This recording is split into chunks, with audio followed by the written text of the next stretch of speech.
All right, welcome to Crypto News and Investigative Reports. I'm glad that you're able to join us. Crypto News and Investigative Reports. I'm coming to you from the Silicon Valley, California, reporting from the Silicon Valley, California.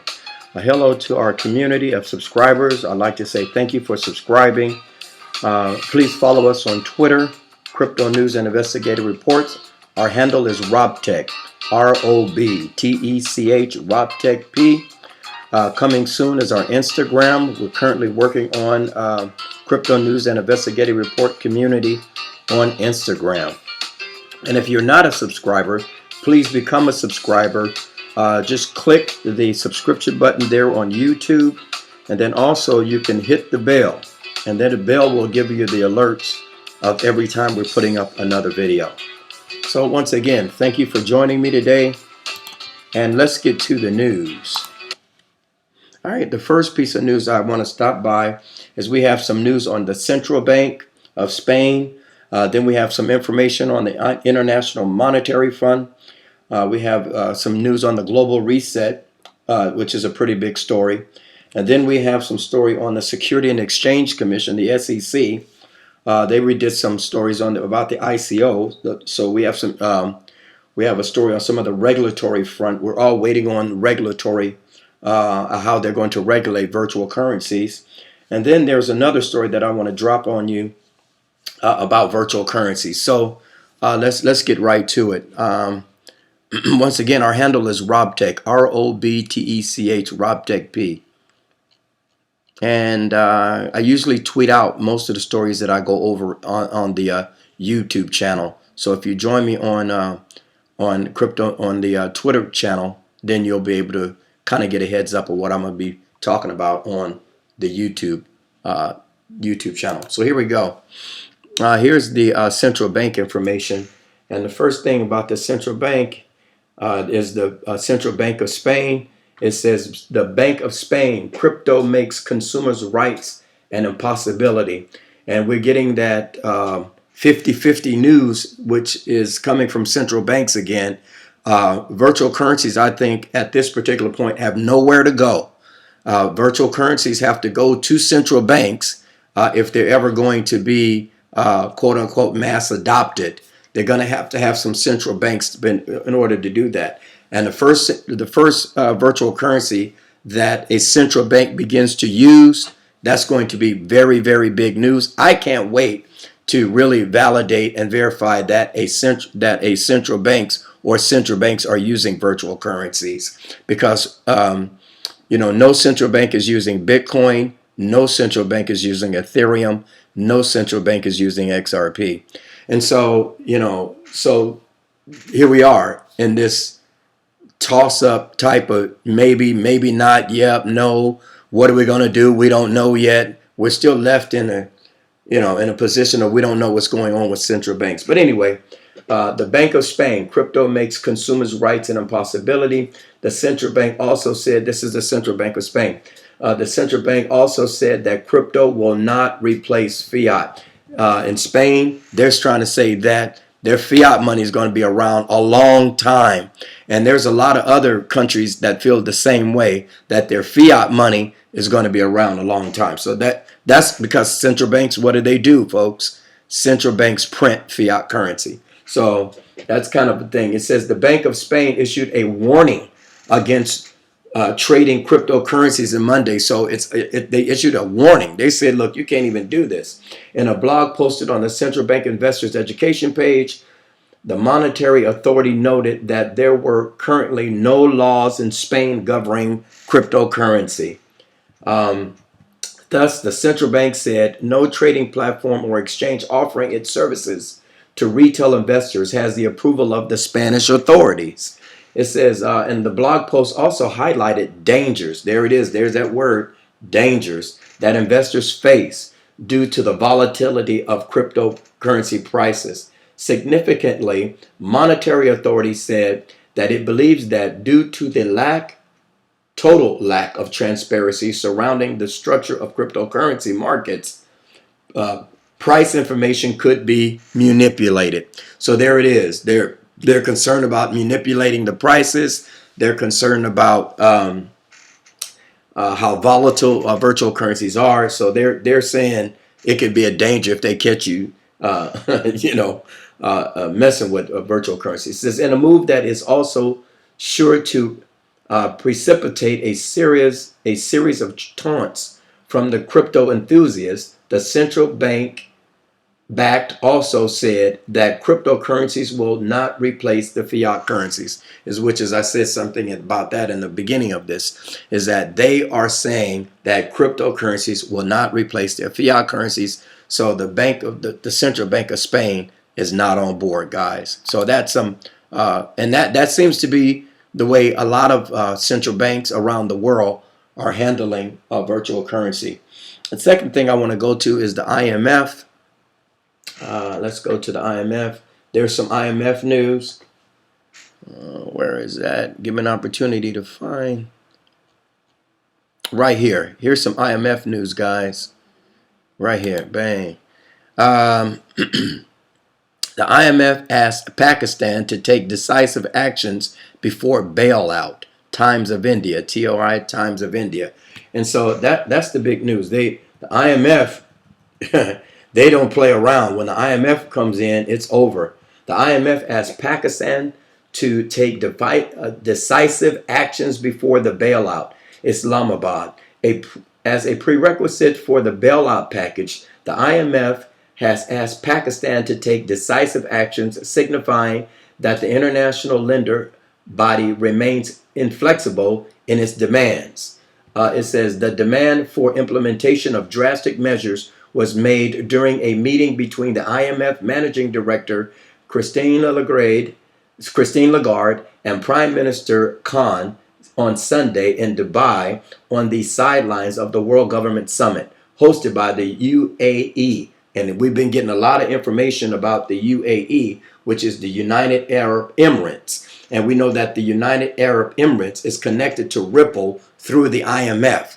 The IMF last year worked with the UAE in establishing a virtual currency and establishing infrastructure for their area, the MENAP, I think is what it's called.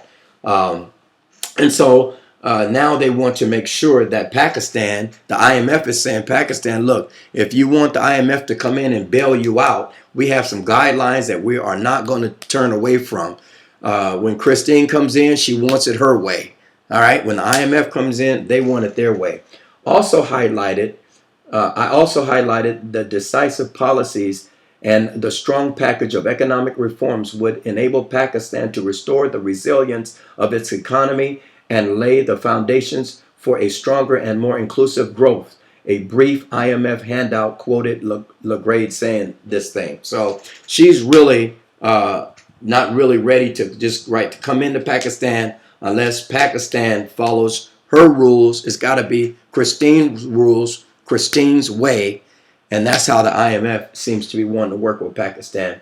One more thing about it. In September last year, Pakistan had decided to seek a bailout package to avoid default on its international debt obligations, but things could not move in the desired direction as the Pakistani government was unwilling to take some unpopular political decisions demanded by the IMF. The IMF, according to sources, was asking Pakistan to further increase its electricity and its gas prices, upward adjustments in tariff, besides demanding a complete and meaningful free float exchange rate regime. So she wants some political changes. She wants some financial changes. And there's some things that Christine wants from the IMF that she wants Pakistan to do before they come in, before the IMF come in. So there's some central bank news going on.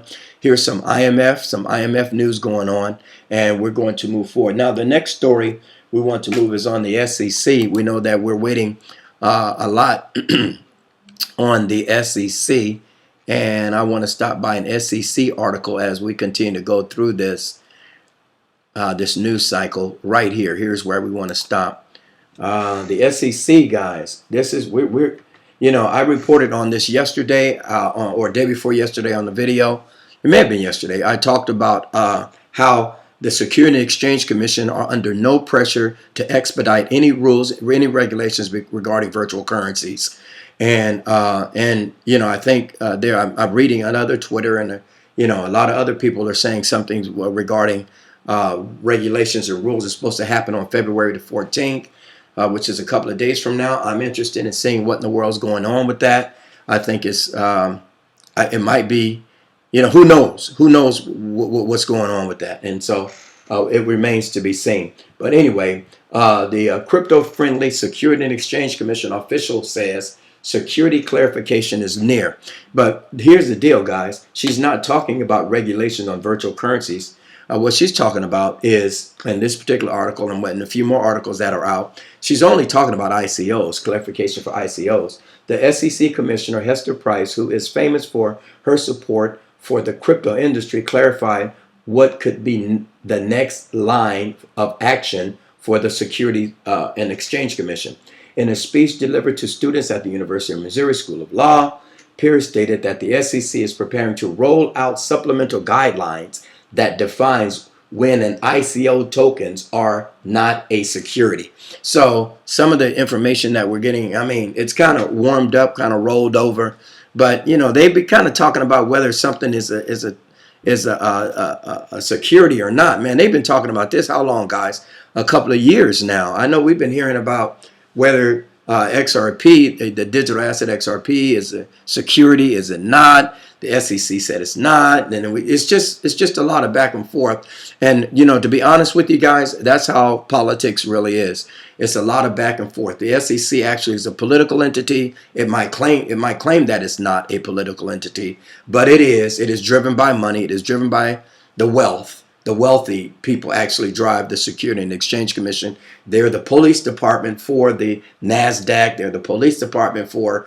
the movement of money around the world, from the United States, I should say. But, you know, we're just not going to get, hopefully we're going to get, I should be optimistic and say hopefully we're going to get virtual currency regulation. But I just don't see that happening because I don't see it being in it as a urgent thing, a real thing that's really, really necessary. I'll read a little bit more about Hester Pierce. It says, according to her, such a framework will make it easier for projects to determine beforehand whether their crypto fundraising efforts fall under the security laws. She went further to explain with an example why all ICO tokens do not fall under the same category as traditional securities. She says decentralization crypto projects such as Decentralization Crypto Exchange, the DEX, could decide to issue a token to raise funds for the development of the platform. So, you know, she's actually going out here to kind of clarify the position on ICOs. That's basically what she's talking about. So, you know, still at this point, guys, I guess we'll have to wait until what happens after February 14th. I know we're waiting for the tax, the regulatory, can't think of that word right now, but we're waiting to see what happens on some more laws regarding virtual currencies. Let's move a little forward. And I'm going to, now guys, this is the big story of the day. Well, there's a couple of more things. Here's another SEC commissioner asked government to amend regulation for Bitcoin ICOs. And then let me see. I wanted to talk about something else that's happening here on the ground in the Bay Area. We're continually working on our documentary. We're interviewing people. We're talking to a lot of people. It's like an onion. The documentary just keeps growing and growing and growing. We're getting a lot of people making contributions and giving us information. And I'm really excited about what the documentary is saying. But I did tweet something a little earlier right here. The story of Corey. Where's Corey? I got him. Corey, where are you at, Corey? Corey, right here. Corey Johnson, here we go. Ripple, yeah, here we go. Corey Johnson. I want to talk about that a little bit. Ripple and the XRP update. Corey Johnson role as chief marketing strategist eliminated due to market conditions. That sounds kind of fishy, guys, because Corey Johnson had an illustrious career prior to coming over to Ripple and working in their as their chief marketing strategist. Corey Johnson, everybody knows he was on CNBC all the time. He has a great resume regarding investments. So to let him go due to market conditions sounds pretty bad, guys. I saw this story yesterday, and I'm just going to say I think it's an evolution. This is going to be an evolving story. I can't wait for Corey to talk, see what Corey says. He's a talker. He's that kind of a guy. And so I think this story is evolving. We're going to hear more and more about the former chief market strategist who was eliminated due to market conditions. Market conditions. So I think within the next few days, this story is going to become really clear. We're going to find out a lot more. And there's a lot of rumors in the Bay Area, right here in the Silicon Valley. There's a lot of rumors about what's going on at Ripple. And this is real interesting for them to eliminate their chief marketing strategist. He did a lot. He came out. He was their #1 cheerleader. Corey was the #1 cheerleader for Ripple, for XRP. And I know people will say right away, oh, they fire people all the time. They cut out people all the time. Well, a chief marketing strategist, they never actually had that position, and they actually created that position for Corey. So, I mean, there's a lot going on. I think there's a lot more to this story. Let's see here. And then I wanted to talk to you about a couple of more things. There's some big, yeah. So I kind of tweeted this out myself. There's hope for Corey J. The word in the Silicon Valley is that they're having trouble for information technology guys, research and development guys, and computer engineer people they are not incentivized by offering of crypto versus a higher salary. And I got this while I was sitting around at a couple of different coffee houses and a couple of meetups. I started talking to people about what's going on in the valley and here in the Silicon Valley. And they don't want virtual currencies. A lot of these IT guys, R&D guys, CE people, these ladies and gentlemen, look, they don't want virtual currencies. They want a higher salary because they do not want to get stuck with a volatile crypto. That's actually what I was told. They do not want to get stuck with a volatile crypto. Here, Ripple has to compete in the Silicon Valley here. Ripple has to compete with these people. They have to compete with companies like Genentech. They have to compete with companies like LinkedIn. They have to compete with companies like Apple and with companies like Google. And these are some very top companies. Genentech, actually, if you've never heard of them, is gene splicing. They're into genetic stem cell research, and then they're into a whole lot of other different things. Everybody knows what LinkedIn. Recently, if you've been watching, people go to LinkedIn when they want to discredit somebody. They'll go pull up their LinkedIn profile, put their LinkedIn profile out, and either that helps them to be credible or to discredit people. I've watched that. I think it's pretty ludicrous, though, to pull up somebody's LinkedIn page to discredit them and put it on as because you have a LinkedIn page too, and you could be, same thing can happen to you. I do believe in karma. And then the other thing is, having to compete against Apple, the people who make iPhones. Out here in Silicon Valley, Apple is big. If you ever come to the Silicon Valley, you want to make sure that you go out and tour the Apple campus out there, the whole Apple complex, where they have bikes, where they have food, it's just amazing. And then of course, Google is a step higher than that. I mean, check the Google stock price and see what the Apple stock price and the Google stock prices are. Then you'll really know what kind of competition the Ripple is having trying to get IT people, R&D people, and CE people here in the Silicon Valley. And then I kind of also tweeted out that most of the information comes from the people on the ground here in San Francisco, Oakland, and San Jose areas that I've been talking to for the documentary. Also research from that employee-based site out here called Glassdoor. That's an employee-based site. It's not a corporate-based site. It is a employee-based site called Glassdoor, and that's here in the Bay Area too. So I tweeted that out because they're actually having some problems. That brings me to this article right here. It says, and this is kind of an update. It says that right here. Right here it says the Silicon Valley is taking its toll on startups. Let me click on that to be able to read a little bit. Yeah, the Silicon Valley is taking its toll on startups. The fight to get employees for IT, RD, CE, and others aren't cheap. Also, they don't want worthless stock options. Google and Apple gives the best offers right now out here. And so let's go to this article right here. Let's click on it. It says Ripple alleged offering attractive XRP packages as incentives. Ripple, the company at the forefront of blockchain-based payment service, is now allegedly offering XRP packages as an incentive to hire these same type of people, these RD people, ID people, and CE people. And they're actually, it's not a really easy thing here in the Silicon Valley for Ripple to be trying to hire these guys. They won't admit it, but they are having a pretty tough time.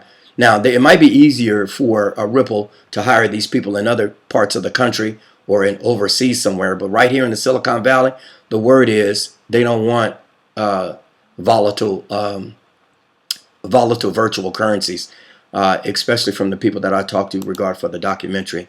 And interestingly enough, I think with that article, this article came out about 5 hours ago. I posted it, and within that coming out, this article right here popped up. I was like, wow, they must be really having some serious problems, because it says, I put this, really? There are some serious competition for experts in the Bay Area. It says Ripple is hiring experts in an interesting fashion. The company reportedly is offering top skill prospects millions, but what they're offering them is they're offering them XRP.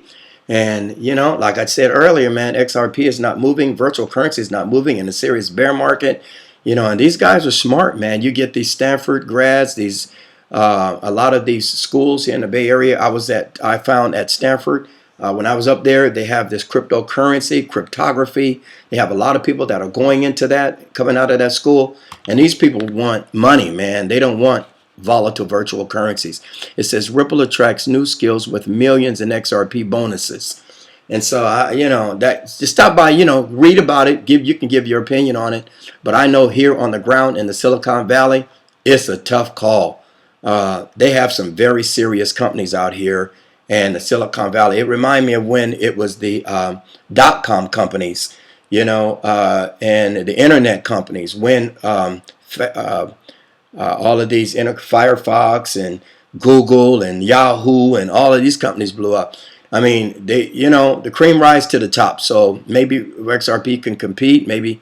But at this point, man, the word is these guys are not, these IT, RD, and CE guys are not going for XRP.